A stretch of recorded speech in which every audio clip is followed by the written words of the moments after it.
Hello. Well, today I'm going to compare Shelley with Keats. Both are very good friends.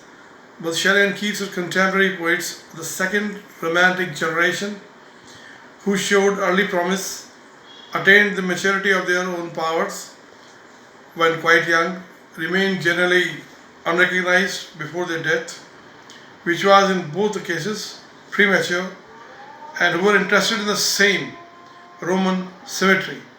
Both are great lyric poets, keenly appreciative of beauty in nature and art, and influenced by the Hellenic spirit. For these reasons, it is not unnatural that their names are often associated together. Both were great lyric poets, but Shelley was perhaps the greater of the two. Indeed, Shelley has been called the most poetical of poets and is generally regarded as the greatest lyric poet in the English language.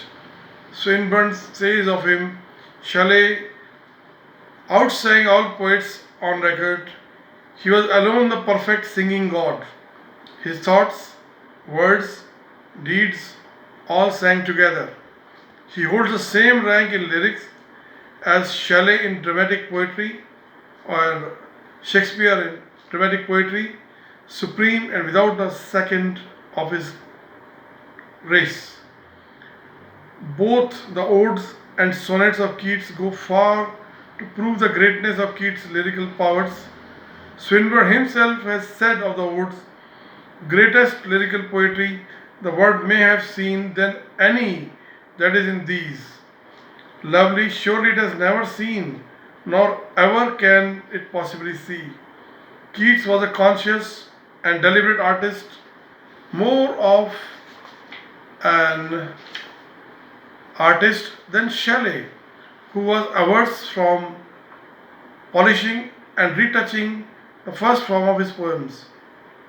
Keats believed that poetry should surprise by a fine excess rather than by singularity, and in keeping with the statement, it is advised to Shelley, you might curb your magnanimity and be more of an artist and load every rift of your subject with ore. Shelley trusted more to his inspirations and was always the subject which impelled him to write. The artistic perfection which you find in many of Shelley's poems, such as the Ode to the West Wind, should be attributed more to accident than to cautious artistic effort. The odes of Keats, however, prove Keats' deliberate artistry, but we must not accentuate the difference, for Shelley too was an artist and an admirable critic of poetry. The poetry of both the poets contained magnificent descriptions of nature which testify to their keen appreciation of the beauty of eternal music and nature. While Keats described her in a common sensuous aspects, Shelley prefers to depict her in her most unusual aspects.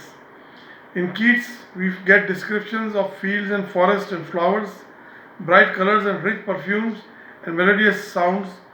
Shelley gives us descriptions of clouds, tempest, oceans, and the radiance of the heavens. Hence, Shelley, in his description of natures, is vague, ethereal, sublime. Keats is concrete, quiet, and homely.